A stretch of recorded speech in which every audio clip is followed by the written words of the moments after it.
राधे राधे दोस्तों, नमस्ते। कैसे हैं आप सभी? उम्मीद करते हैं आप सभी एकदम बढ़िया होंगे, मज़े में होंगे और खुश होंगे। तो दोस्तों, आज है दिन सोमवार और भोलेनाथ का दिन है। तो चलिए आप सभी को भोलेनाथ की एक कहानी सुनाते हैं।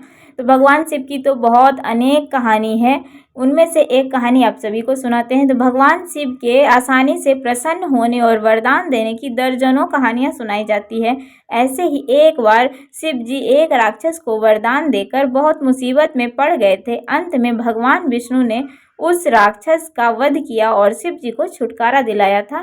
तो चलिए कहानी सुनाते हैं आप सभी को। तो कहानी कुछ इस प्रकार है। एक बार महर्षि नारद धरती पर घूम रहे थे। रास्ते में उन्हें वक्रासुर नाम का एक राक्षस मिला। नारद मुनि को देखते ही उसने कहा कि मैं आपसे कुछ सलाह लेना चाहता हूँ। आप मुझे बताइए कि ब्रह्मा, विष्णु और महेश में कौन देवता जल्द प्रसन्न हो जाते हैं। तब महर्षि नारद ने बहुत सोचने विचारने के बाद कहा कि वैसे तो तुम तीनों महादेवों में से किसी की भी तपस्या कर सकते हो, लेकिन ब्रह्मा और विष्णु जल्दी प्रसन्न नहीं होते हैं। उनके लिए बहुत वर्षों तक कठिन तपस्या करनी पड़ती है। ये भी हो सकता है कि तुम्हारी आयु पूरी हो जाए, लेकिन तपस्या ही पूरी न हो। और भगवान शंकर थोड़ी सी आराधना से ही जल्दी ही प्रसन्न हो जाते हैं और वो अपने भक्त की इच्छा बहुत जल्दी पूरी कर देते हैं और उसके लिए सोच विचार नहीं करते हैं। तब वक्रासुर ने भगवान शंकर की आराधना करने का फैसला किया और हिमालय के केदार क्षेत्र में जाकर आराधना करने लगा।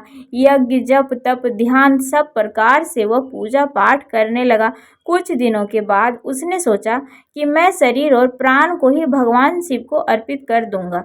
ऐसा सोचकर वह अपने शरीर का मांस काट काट कर यज्ञ कुंड में डालने लगा, लेकिन भगवान शिव प्रसन्न नहीं हुए। परेशान होकर एक दिन उसने अपना सिर काटकर भगवान शिव को अर्पित करने का फैसला किया।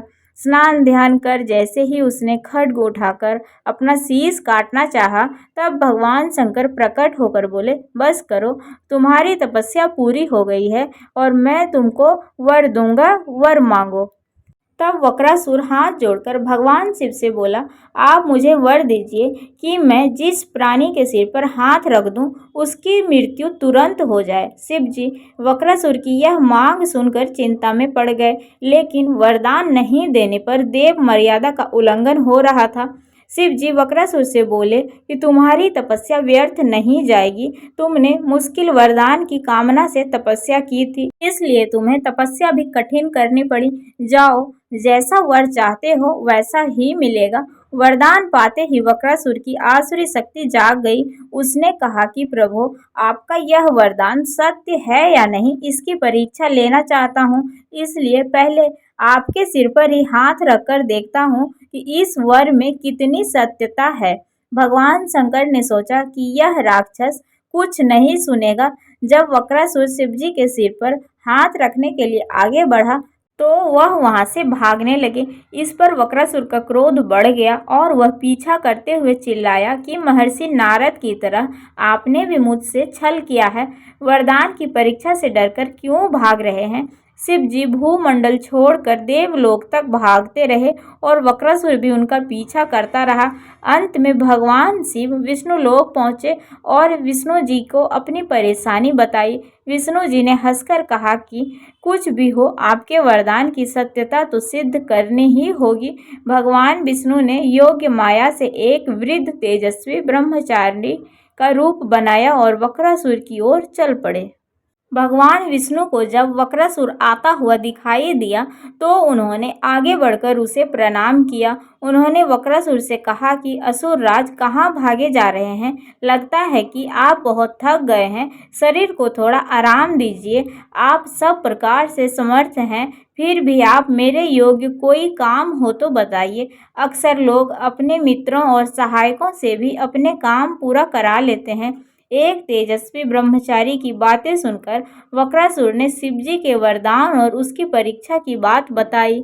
इस पर ब्रह्मचारी हंसा और कहा कि तुम किसके वरदान की परीक्षा लेना चाहते हो? शिव जी का तो अपना कोई घर ही नहीं है, वह खुद भूतों प्रेतों के साथ घूमते रहते हैं।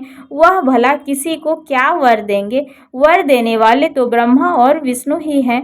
विष्णु जी ने वक्रासुर से कहा कि तुम्हें वरदानी होना था, तो ब्रह्मा या विष्णु की आराधना करनी चाहिए थी। शिव जी के पीछे बेकार दौड़ रहे हो। वरदान देने वाला तो खुद इतना शक्तिशाली होता है कि उसके वरदान का असर खुद पर ही नहीं हो सकता है। उन्होंने तो तुम्हें झूठ मूठ का वरदान दे दिया है।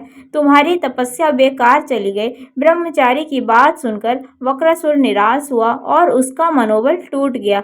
वह कहने लगा कि मुझे तो देवर्षि नारद ने शिव जी की आराधना करने को कहा था। ब्रह्मचारी ने कहा कि तुमने नारद मुनि की बातों पर भरोसा कर लिया। वह तो ऐसे ही घुमक्कड़ साधु है और सभी को उल्टी सीधी सलाह देते हैं। अगर तुम्हें मेरी बात पर भरोसा नहीं है तो अपने सिर पर हाथ रखकर देख लो कि कैसे शिव ने तुम्हें झूठा वर देकर बहकाया है।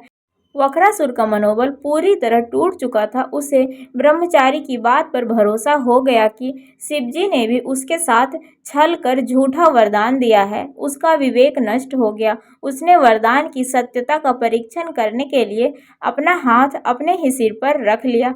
सर पर हाथ रखते ही भयंकर अग्निकुंज प्रकट हुआ और वक्रासुर उसमें भस्म हो गया।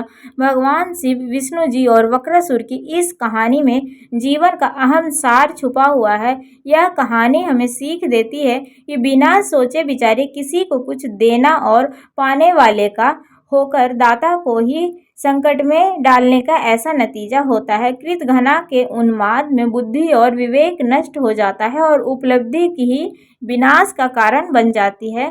तो बिना सोचे विचारे किसी भी कार्य को हमें नहीं करना चाहिए। ये कहानी हमें ये सीख देती है। तो दोस्तों, भगवान भोलेनाथ की कहानी आप सभी को कैसी लगी? अगर थोड़ी सी भी अच्छी लगी हो तो प्लीज़ वीडियो को लाइक कर दीजिएगा। चैनल पर जो भी नए आते हैं तो सब्सक्राइब कर लीजिएगा। कमेंट में बताइएगा कहानी आप सभी को कैसी लगी। तो चलिए मिलते हैं आप सभी से फिर से एक अगले वीडियो में। तब तक के लिए बाय बाय, राधे राधे, हर हर महादेव।